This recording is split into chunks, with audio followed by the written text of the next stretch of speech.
Yosemite National Park, towering granite cliffs, ancient sequoias, and waterfalls so tall they vanish into the mist. It's one of the crown jewels of the American wilderness. But behind all that beauty, there are stories, strange ones, old ones, stories of people who walked into the forest and were never seen again, and others who made it back, but not quite the same. Tune in for this installment in Haunted Parks. Welcome to Morbid Outdoors, the podcast that ventures deep into the shadows of the wild.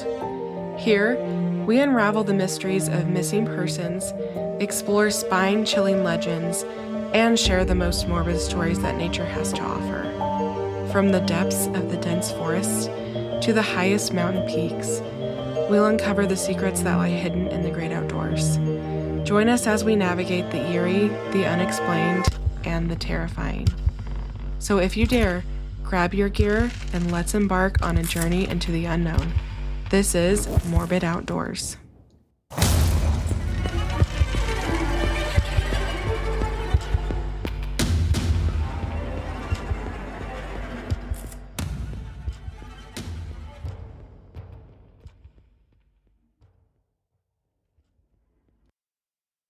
Hello, everyone. Happy Wednesday. I hope you guys are all doing well today on this last Wednesday in July.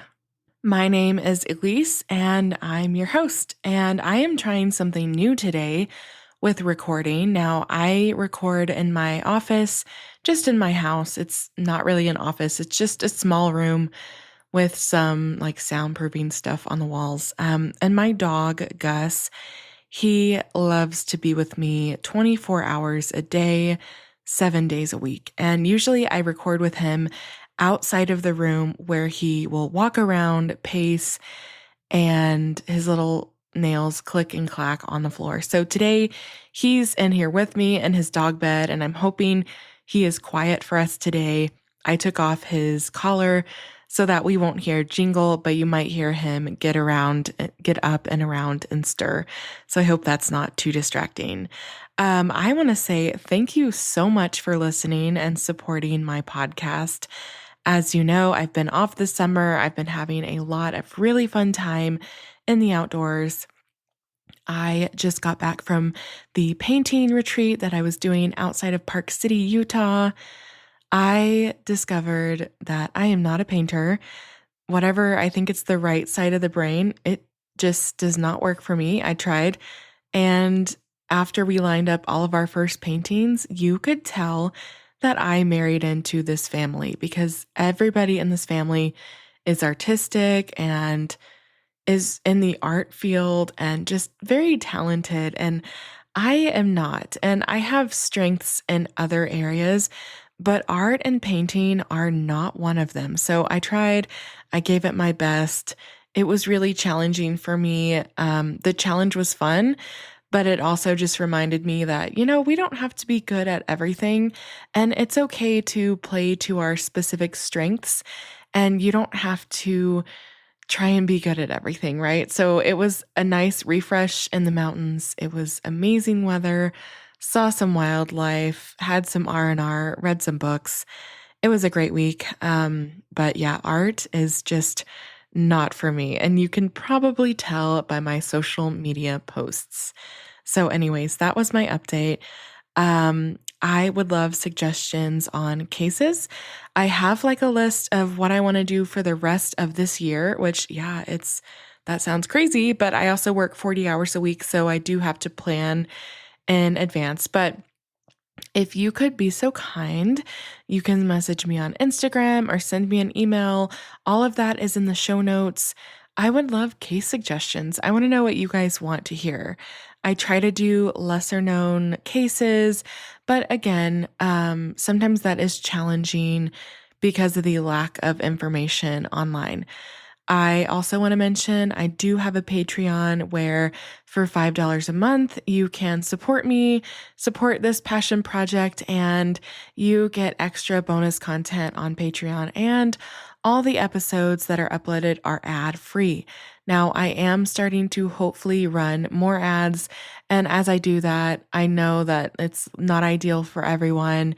However, listening to the ad really helps me out. And just leaving a review is great too. So, like a 5-star review on Apple or Spotify, I really appreciate it. This is not my full time job. This is something I like doing. I love connecting with all of you out there. Your Instagram messages and emails literally make my week, my month, my year. And so, yeah, I think I just wanted to say thank you. And, if you want to support the show, I'm on Patreon. And if you want to support the show non-monetarily, then leave me a review or send me a nice message. That is always encouraged. I just finished a book today that I really wanted to share with you. It's not about nature, but it is about human connection. And the book is called The Art and Science of Connection. And let me find I gotta go to my Goodreads. I just finished it. I cannot remember the title.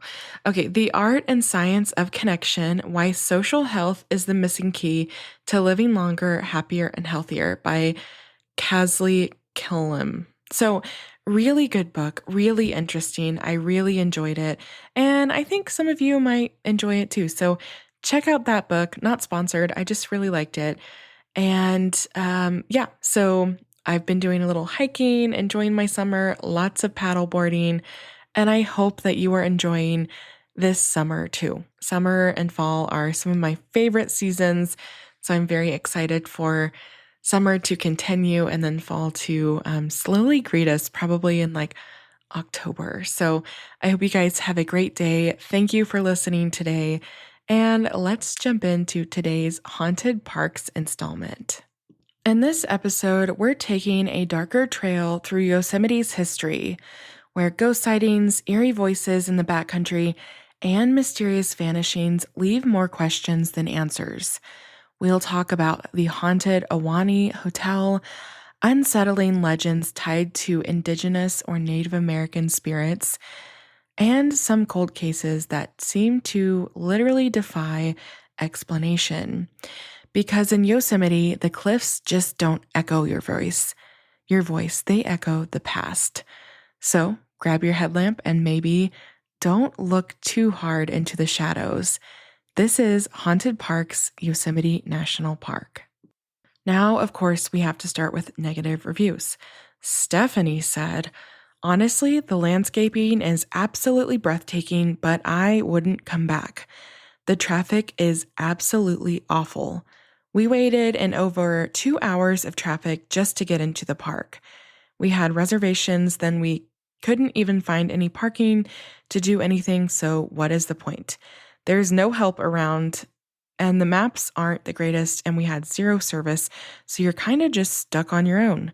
Like I said, the nature and the sights are obviously gorgeous, but I definitely wouldn't come back, nor did I expect to be in my car more than I was out exploring."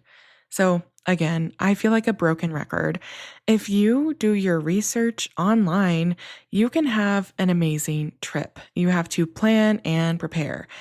And I don't know if that's just because I'm type A, but if I'm going to drive hours or fly and spend money, I want to make sure that I'm getting the best bang for my buck and my time. And all of that can be avoided by just doing a simple Google search, reading online, and planning ahead. Okay, so Yosemite National Park was established on October 1st, 1890. It is just over 750,000 acres, and in 2023, it saw more than 3 million visitors. Yosemite was designated as a World Heritage Site in 1984, and it is internationally recognized for its granite cliffs, waterfalls, clear streams, giant sequoias, lakes, mountains, meadows, glaciers, and biological diversity. It is like basically the crown jewel of the West. Everybody loves it. It's beautiful. It's well known internationally. And it's just such an amazing place. Now, I have never been to Yosemite. I was supposed to go in 2021, 2021, 22, can't remember. When I lived in Southern Oregon on a healthcare contract, I lived like 5 hours away from Yosemite.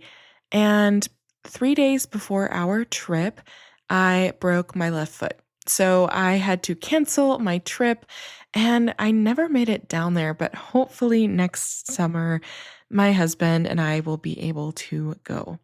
Now, almost 95% of the park is designated as wilderness. And that means for everybody that might leave a negative Google review for Yosemite, there's nothing. There's beauty and nature, but there are no roads, there are no bathrooms, there are no cell towers. There is nothing but the wild. So I think people often, when they go to visit national parks, they don't realize these are not amusement parks.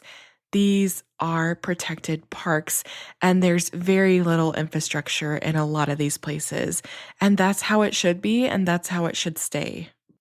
So, in terms of the first people, indigenous people had inhabited the region for nearly 4,000 years, but humans might have actually been visiting the valley as long as 8 to 10,000 years ago. The indigenous natives of Yosemite called themselves Awanichi, meaning dwellers in Awani. I hope I'm saying that right. The Awanichi people were the only tribe that lived within the park boundaries, but other tribes lived in surrounding areas. There were still indigenous people living in the park until 1969, when the government forced them out and made them move onto nearby reservations. Now, that is a completely wild fact to me that people were still living inside the park until 1969. Of course, that is their land and was their land. And no matter how you feel about that, it's not right to me to push people off of their land for recreation purposes. I do not agree with that at all. But that's what happened in 1969 in Yosemite National Park. Yosemite contains thousands of lakes and ponds, 1,600 miles of streams, 800 miles of hiking trails, and only 350 miles of roads. There are two federally designated wild and scenic rivers, which are the Merced and the Tuolumne. Hope I'm saying that right. And they begin within Yosemite's borders and flow westward through the Sierra foothills into the Central Valley of California. Yosemite Valley is very popular within this park, and it actually only represents 1% of the park area. And if you've ever been, you will know how crazy that is, because it's this very popular area with lots of trails and hiking and rivers and sites, and it's only 1% of the park. The tunnel view gives a view of the valley. El Capitan is a prominent granite cliff that looms over the valley and is a rock climbing favorite because of the size, diverse climbing routes, and basically year-round accessibility. There are lots of granite domes such as Sentinel and Half Dome. Half Dome is very, very famous, and the park actually contains dozens of other granite domes in addition to Sentinel and Half. Yosemite is also famous for its high concentration of waterfalls and a relatively small area. There are numerous sheer drops, glacial steps, and hanging valleys in the park that feature spectacular cascades, especially during the wet season of April, May, and June, as all the snow starts to melt. Located in Yosemite Valley, Yosemite Falls is the fourth tallest waterfall in North America at 2,425 feet or 739 meters, according to the World Waterfall Database. Yosemite has vast flora and fauna, and some of the animals found inside the park include the black bear, coyote, raccoon, mountain king snake, white-headed woodpecker, bobcat, river otter, gray fox, red fox, brown creeper, cougar, spotted owl, and bats. And the combination of the climate, the topography, the moisture, and the soils, that all influences a distribution of plant communities across the entire park. Vegetation zones range from scrub and charapol. Gosh, I cannot talk today. This is the things in the lower elevations to subalpine forest and alpine meadows at the higher elevations. Now, the real reason why you're listening today, what makes Yosemite haunted? The vast area that Yosemite protects the vast area that Yosemite protects makes it for like the prime candidate national park for ghost stories and creepy occurrences. Considering that there are more than over 30 unsolved missing persons in this park alone, maybe the park's spooky tales aren't as far-fetched as some people think. Now, let's talk missing persons. This is not an exhaustive list. These are just ones that I wanted to highlight. Now, our first one is in 1909. A man named F.P. Shepard, he became the first recorded missing person in Yosemite National Park when he disappeared near Glacier Point. No evidence was found. So, of course, this is over 100 years ago. I don't have any information besides that he is the first person to go missing at Glacier Point or near Glacier Point, which is an overlook, and he has never been seen or found since. So 33 of the people reported missing since F.P. Shepard disappeared in 1909, they have never resurfaced, making Yosemite one of the national parks with the most open cases in the entire system.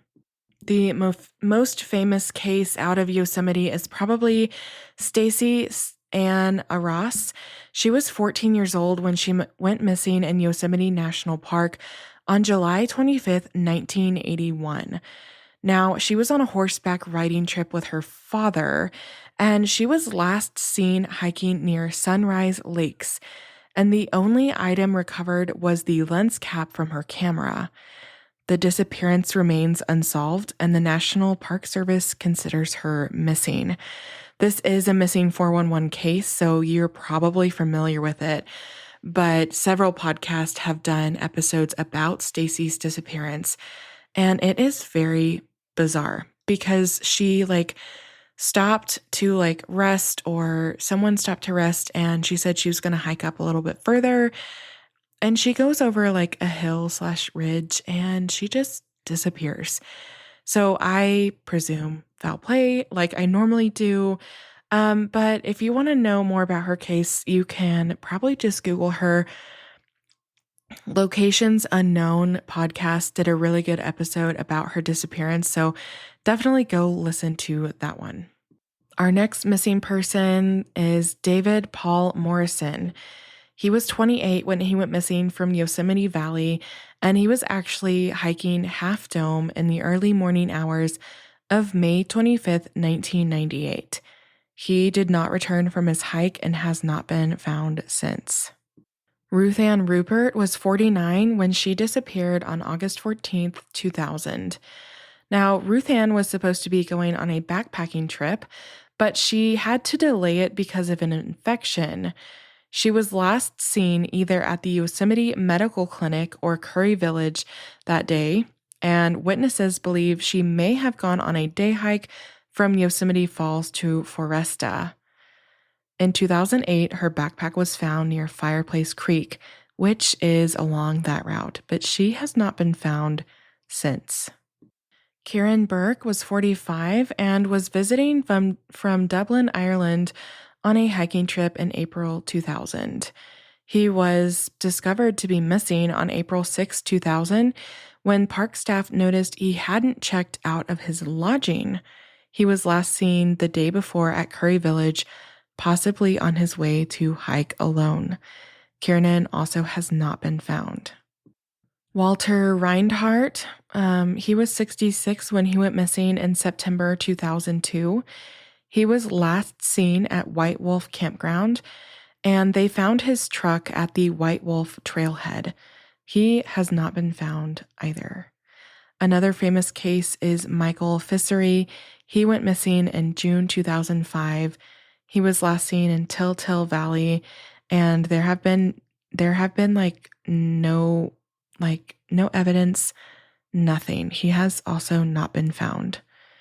George Penka was 30 when he disappeared on a hike with fellow church members on June 17th, 2011. According to his hiking companions, he became separated from the group and was last seen at the top of Upper Yosemite Falls. He has not been found either. I presume he probably fell over the falls or got lost. Peter Jackson was last seen in September 2016, also at White Wolf Campground. Now, his backpack was found in 2019, and he was 74 at the time of his disappearance. He texted his son on September 17th, 2016, that he was hiking to Yosemite. His campsite was found undisturbed at White Wolf Campground, but no sign of Peter has ever been found.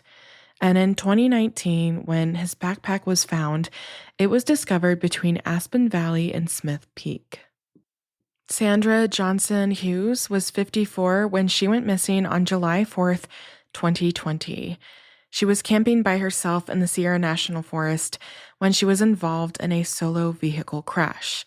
Witnesses who saw her at the crash scene said that she actually refused their help. Since the last known sightings of her sleeping bag and campsite were found abandoned, but she has never been located, and it's been 5 years. Joel Thomason, 31, of Denair and Stanislaus County, he went missing on September 6, 2021, on a solo hike in the park. The United States Army reservists planned to hike from Hetch Hetchy to Lake Eleanor, returning September 9th. A park ranger saw him on the first day of his hike near a steep section of the O'Shaughnessy Dam.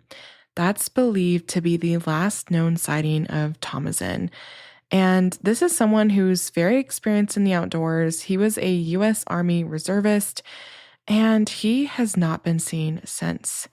Then again in 2021, 72-year-old Richard Judd went missing on a day hike from Lower Merced Pass Lake to Red Peak Pass on July 25th, 2021.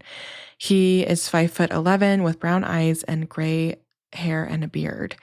He reportedly used white trekking poles and a navy blue day pack and was wearing a dark blue shirt and gray hiking pants when he went missing. So this can happen to anyone at any time. Day hiker, backpacker, someone who's prepared, someone who's not. Nature truly is wild and does not care who you are, how old you are, how experienced you are. This has a huge cluster of missing people, and it's mysterious. But my question to you, is it really that crazy since the terrain is absolutely insane? Most people set out on these hikes unprepared, unknowing, and they get lost. And I assume that most of them perish in the wilderness. However, Yosemite has a very high number of missing persons for a national park, but it also has a lot of visitors. So I want to hear what your theories are, because I have my own, but I also like to go with Occam's razor. So why do so many of these cases go cold? Yosemite National Park is not the deadliest national park in the U.S. because that honor goes to the Grand Canyon, but it has a much higher than average number of unsolved missing persons cases. Now, the same thing that makes Yosemite so appealing to visitors, hikers, and outdoors enthusiasts, that those things, the sheer beauty, size, the terrain, that also makes it very difficult to search for missing people. A combination of dense forest, tall granite cliffs, and rushing mountain waters make Yosemite a truly picturesque destination. I cannot talk today, apologies. Unfortunately, this terrain that is so beautiful is also unforgiving, and very difficult to search, requiring slow, intensive effort. I'm going to give you a few seconds to guess the leading cause of death in Yosemite. Okay, falls. Falls are the leading cause of death in Yosemite. And honestly, that's not that crazy to me because there's a lot of lookouts, a lot of steep trails, and there's granite domes everywhere. And a lot of people slip and fall to their deaths. And when people do that, it's difficult to trace. With drops that sometimes span hundreds of vertical feet, any misplaced step can quickly drop hikers miles from where they were last seen. In the case of both river accidents and falls, the missing person can end up miles from the unplanned route and by extension from the search area. So, the top 3 causes of death in Yosemite. Falls is number 1 at 53 known fatalities, drowning, 21 known fatalities, and suspected rockslide accidents with 15 known fatalities in Yosemite. But there's something else that happens a lot in Yosemite: murder. One of the creepiest unsolved mysteries in basically the US national parks is the discovery of a severed hand in Yosemite National Park in 1983, which that discovery of the hand, it began to untangle a web of serial murders and illicit cult activity. So, I'm going to read a brief what happened. I did cover this case earlier in Morbid Outdoors. So, if you want to listen to that one, go listen. I think it's episode 5. But basically, it was a summer day and children were playing in Summit Meadow. It's absolutely picturesque. It's beautiful. There are wildflowers and beautiful scenes. But these children stumbled across a hand and a forearm tucked away off the side of the road. Now, when authorities were alerted, they obviously searched the entire area, but no other body parts were found. And this entire area now had this like gloom and negative feel over it. 5 years later, a skull was found and kept in evidence until DNA evidence identified it as Patricia Hicks in 2022. Learning the identity of these body parts did little to solve the mystery of what happened to her.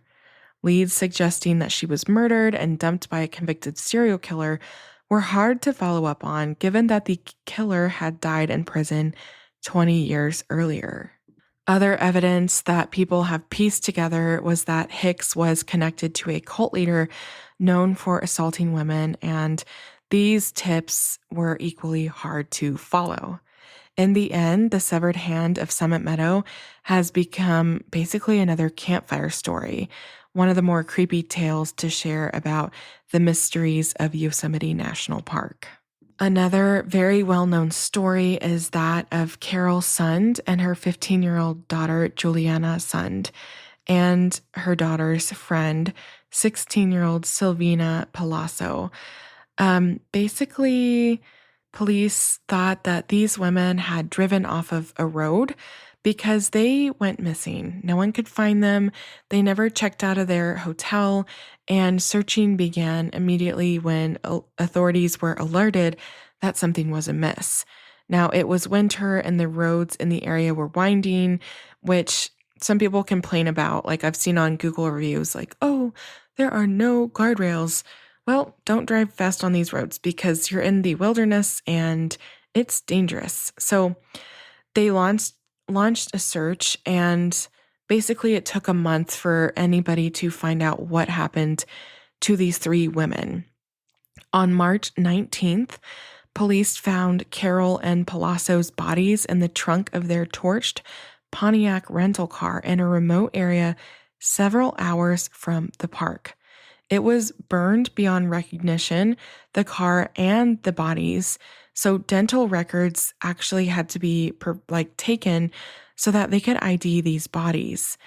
1 week later, police received a note with a diagram indicating the location of Julie's body less than an hour from the rental car.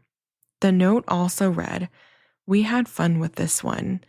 This absolutely terrified the Yosemite community because it seemed like there was a, freak out murdering visitors to the national park and torching them. Absolutely terrifying.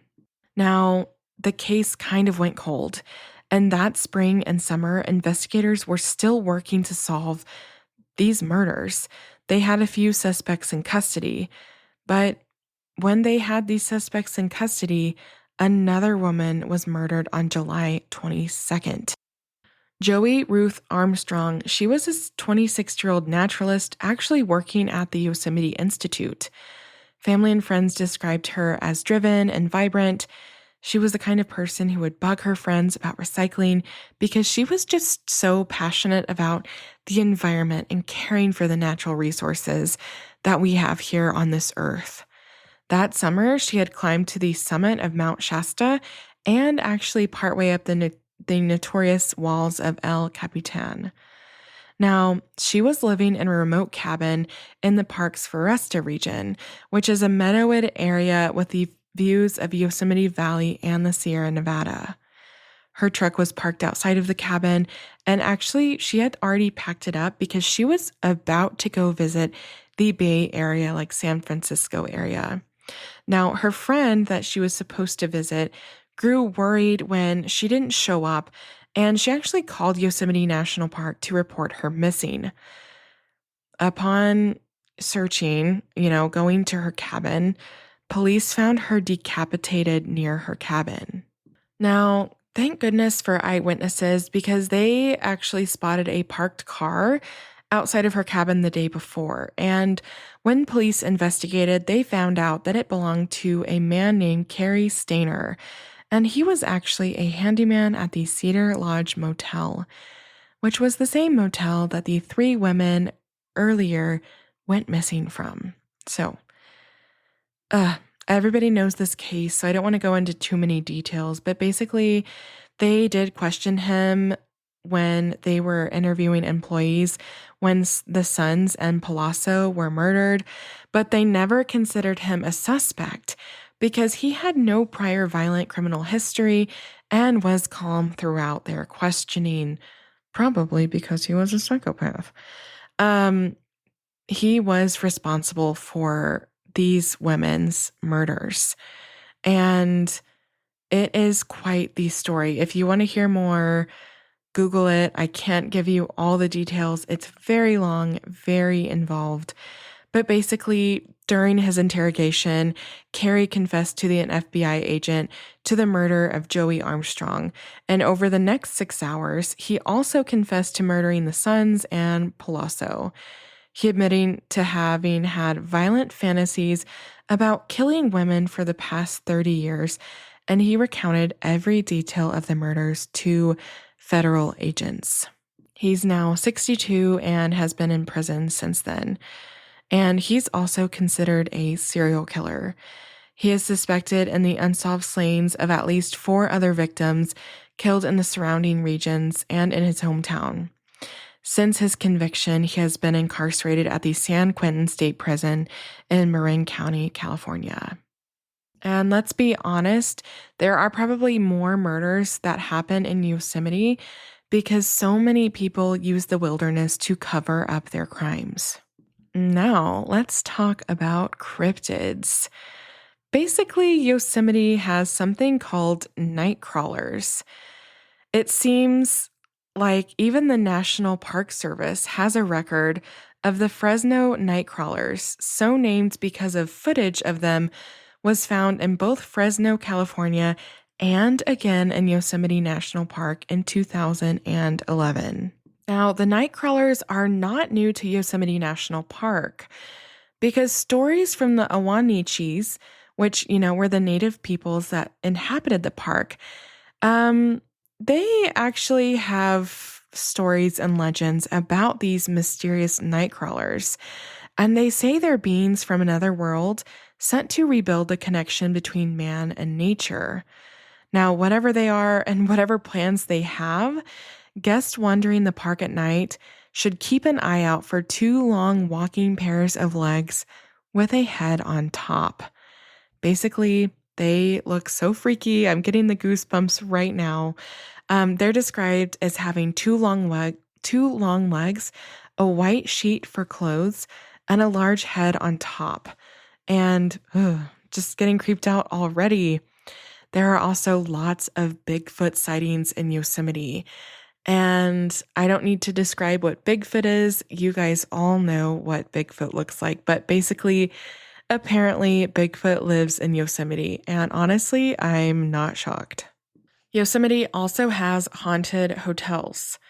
Considered one of the best hotels in, or at least near, the Ahwahnee Hotel has been a staple in Yosemite National Park since 1927, so almost 100 years. In fact, the hotel has hosted the likes of presidents and dignitaries, including John F. Kennedy. It seems that Kennedy really enjoyed his stay at this historic hotel, as some say he still pays it a visit from time to time. Yes, people have seen John F. Kennedy's ghost in this hotel. The room he liked to stay in was kept in the same setup that he used, complete with a rocking chair in the corner. Guests have often caught the rocking chair moving back and forth on its own, perhaps evidence of Kennedy enjoying a quiet moment in his afterlife. Mary Curdy Tressider and her husband Donald Tressider, they were the former owners of this hotel. Mary was part of the Curry family, which helped make the famed Ahwahnee Hotel come to life, in addition to what is now, of course, Curry Village, via the Yosemite Park and Curry Company. After the hotel was built, Mary and Donald lived in a residence on the 6th floor. Donald unfortunately passed away while on a trip to New York in 1948, but Mary stayed on at the hotel until she passed in 1970.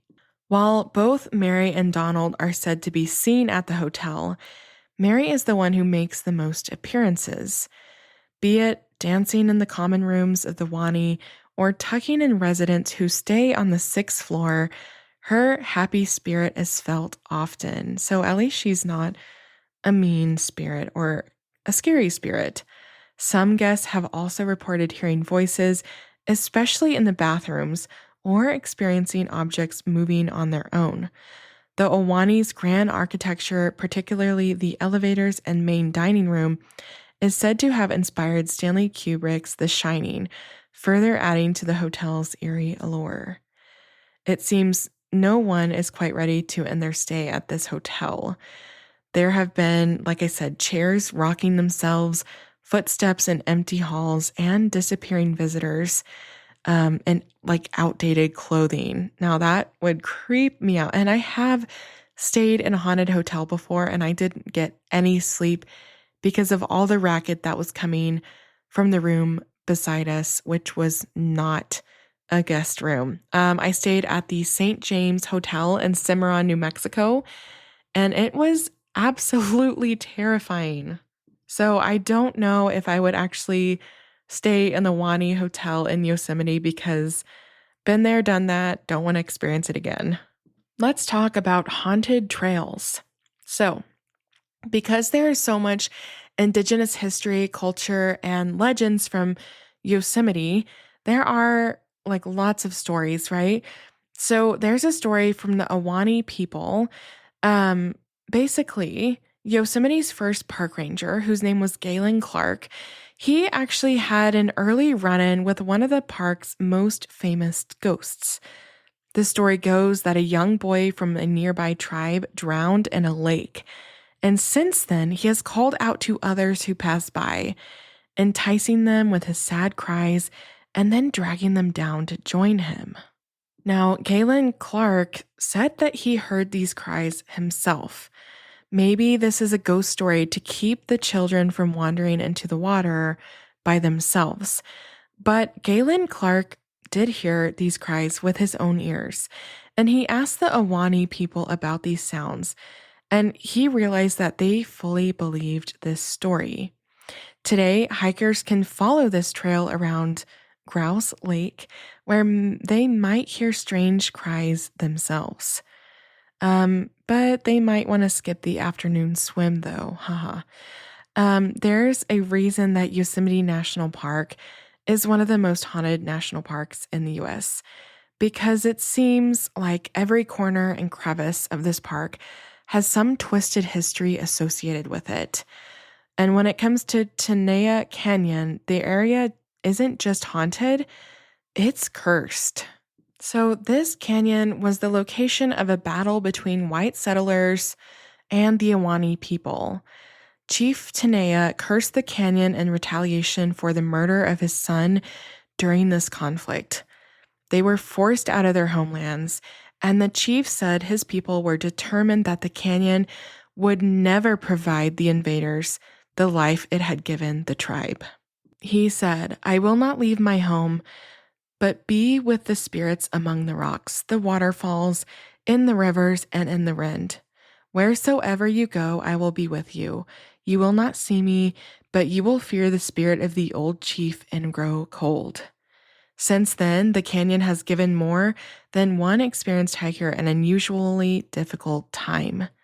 The area nearly ended the life of the environmentalist and experienced outdoorsman John Muir, who nearly fell to his death after a misplaced step. There have been many strange accidents, disappearances, and deaths in the Tenaya Canyon and it has been dubbed the Bermuda Triangle of Yosemite National Park. Whether truly cursed or simply just, nature and horrible tragedy, visitors would do well to give Tenaya Canyon a little extra respect, which we should all be giving the outdoors when we recreate in them. Apparently, Yosemite also has evil spirits. So, you know how I said that falls are the leading cause of death in Yosemite? What if not everyone who falls off simply falls? What if they were pushed? Because it is said that the Po-ho-no, an evil spirit that haunts Yosemite, it's said that this spirit lures hikers to the edge of cliffs before pushing them off the edge to their doom, particularly in misty areas like Bridal Veil Falls. Beckoning cries and whispers have been known to disorient hikers looking for their way. After meeting their tragic end, the spirits of many of the hikers are said to have joined the Po-ho-no, haunting the cliffs and waterfalls they died at. So, I'm scared of heights, and this is going to freak me out even more, but maybe next time you're in Yosemite on a cliff, don't get too close to that open view, because this spirit may be looking to add more souls to its collection. Thank you so much for joining me on this Haunted Parks installment. As always, recreate responsibly, and remember, sometimes the great outdoors aren't always great. Thanks for listening to Morbid Outdoors. If you're enjoying what you're hearing, make sure to subscribe to the show on your favorite podcast platform. It's free, easy, and it helps us out immensely. When you subscribe, you get updates on our latest episodes, and it also boosts our visibility, making it easier for other curious souls to find us. Another great way to support Morbid Outdoors is by leaving us a review. Whether you're on Apple Podcasts, Spotify, or wherever you listen, a quick review helps us know what you love about the show. Find us on Instagram and Facebook at Morbid Outdoors Podcast. You can email us case suggestions and your campfire stories at morbidoutdoorspodcast@gmail.com. Thanks so much for the support, and I'll see you next time.